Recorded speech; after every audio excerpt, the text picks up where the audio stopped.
Percy Jackson has appeared in so many Riordan books, and over the course of those books, we saw Percy do some amazing things. As a son of Poseidon, Percy is an extremely powerful individual, and one of the most powerful demigods in the series. He has fought and defeated so many opponents, probably more than any other character in the series, fighting not only demigods, but gods, monsters, and titans as well. On more than one occasion, Percy has contributed to the salvation of Olympus and the world as a whole. Nico D'Angelo even stated once that Percy was the most powerful demigod that he had ever met. So taking that into account, I'm going to break down and go over all of Percy's powers and abilities.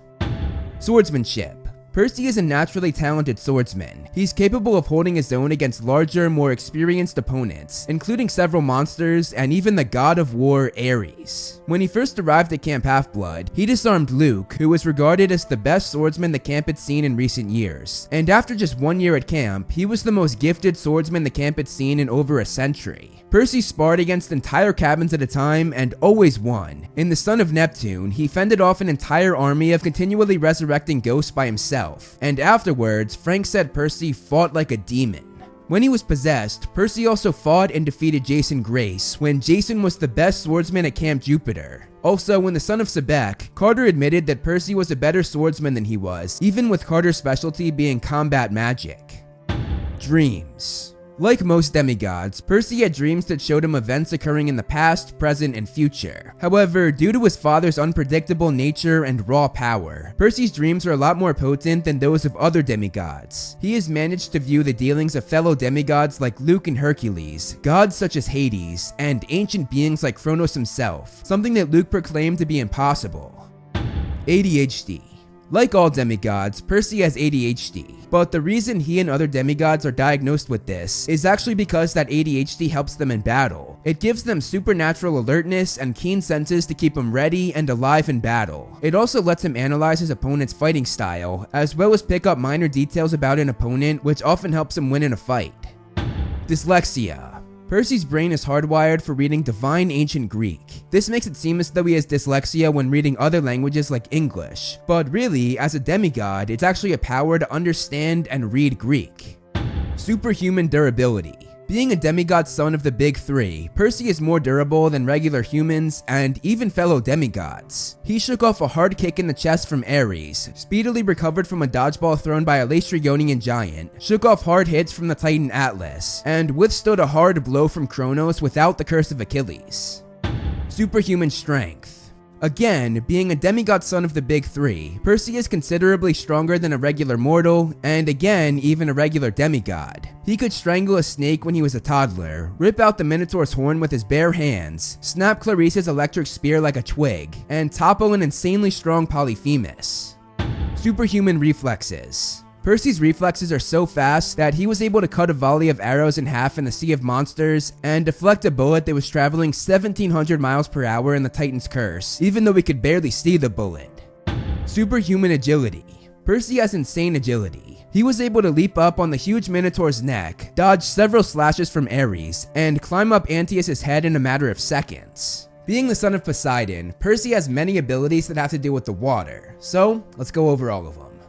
Hydrokinesis. Percy can control great volumes of water to a very high degree, lifting 10,000 gallons of water in the demigod files. He can dry himself and whatever he's holding while underwater. He can create oxygen bubbles underwater for those who can't breathe like him, propel himself through the water, summon waves that can easily sink ships, as well as control water in order to make it explode.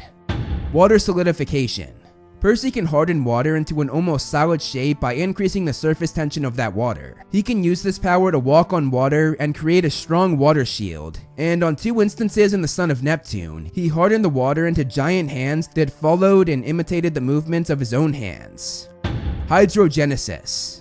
Percy can create water from his own power by summoning the force of the ocean inside of him, though it takes up much of his energy to do so. He learned this ability from a naiad, and I'm just going to list some examples of Percy doing this. At Mount St. Helens, he created water to cause a volcanic eruption. On another occasion, he used this skill while creating his own personal hurricanes in the Battle of Manhattan, and while traveling on the Argo II during the Mark of Athena, he used this ability while combining his powers with Jason's to create a powerful storm. Water empowerment. When in contact with or in the presence of water, Percy gains an insane amount of superhuman clarity, strength, speed, agility, and endurance. The first time we saw this was during his first Capture the Flag game, the water giving him the strength to take down Clarice and the other Ares children. It also gave him the power to shear off a portion of Luke's shield, and in the Crown of Ptolemy, falling into the ocean empowered him to defeat Seton, who previously had the upper hand on Percy. However, this power only lasts for a limited amount of time unless he is completely submerged in the water.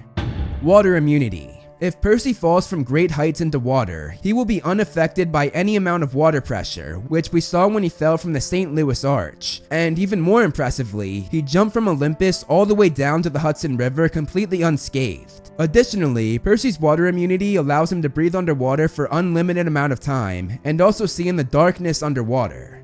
Toxikinesis. Percy can control poisons and other liquids to a certain degree, as they have water content in them. In the Son of Neptune, the giant Polybides launched poison at Percy, and he was able to deflect it with his will, but Percy realized this put him in a rather aggressive state. In the Blood of Olympus, Percy had another chance to deflect poison from the same giant, but he did not use his toxikinesis this time around because he feared the aggressive state he had fallen into the last time he used it. Cryokinesis. Percy can manipulate frozen or icy water around him, but only to a small degree. He only did this one time during the Titan's Curse, but before it was fully utilized, Thalia stepped in and stopped him. But he was about to do it, so I'm going to count it as one of his powers. Vitakinesis. Percy can heal most wounds and cure most poisons when in contact with water. However, this is limited, as he could not cure pit scorpion venom, which he nearly died from. Heat immunity. Percy has a fair bit of resistance to heat burns, probably due to his father's nature. In The Lightning Thief, he managed to hang onto his sword even when Alecto wrapped her fiery whip around his wrist. And in the Battle of the Labyrinth, he was able to survive being engulfed by lava and survive the superheated steam from the Mount St. Helens eruption. Watercraft manipulation. Percy possesses an intimate awareness of any ship he is on, and can telekinetically operate them. He of course discovered this power when he was able to control the ship in the Sea of Monsters. Later in the Son of Neptune, he was able to control the Roman rowboat, displaying a few new aspects to the ability like magically cleaning the boat. Then in the Mark of Athena, Percy was able to control the Argo too. On top of that, Percy always knows his exact nautical coordinates wherever he is, and because of his watercraft manipulation, he has an instinctive understanding of sailing, knowing which ropes to hoist, which sails to raise, and which direction to steer. He could even detect that they were moving at about 10 knots and understood just how fast that was. Atmokinesis. Percy has limited control over weather. He can summon storms like miniature hurricanes, and mixed with his atmokinesis, he also has the ability of aerokinesis, meaning he can control the wind, which in turn generates the hurricanes. Zoolingualism. Percy has divine authority over his father's subjects. He can talk both normally and telepathically to equines and sea creatures, all of whom treat him like royalty thanks to his father's status. Now we're going to move on to his magical abilities. Mist control. Though he can indeed control the mist, Percy is no expert, and his power over it is nothing compared to those like Hazel. However, in the short story Percy Jackson and the Singer of Apollo, Percy managed to make a police officer look at an imaginary line of limos to distract him.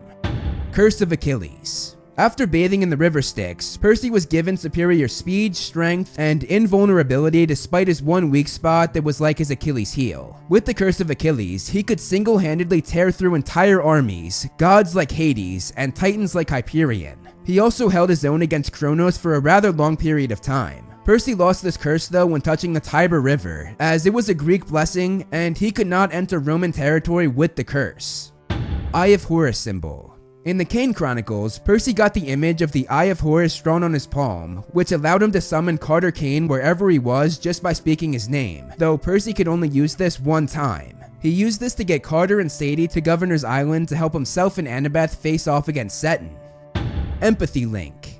Percy had a psychic connection with Grover. This connection allowed them to talk to each other while in their dreams, as seen in the Sea of Monsters. They could also use it to tell when they were close by, which was why Percy was able to summon Grover to his side later on in the series. The tricky part about this though, is if one dies, the other might die as well, or they would go into a vegetative state. And there you have it, every single power and ability that we saw Percy possess over the course of the Riordan Universe books.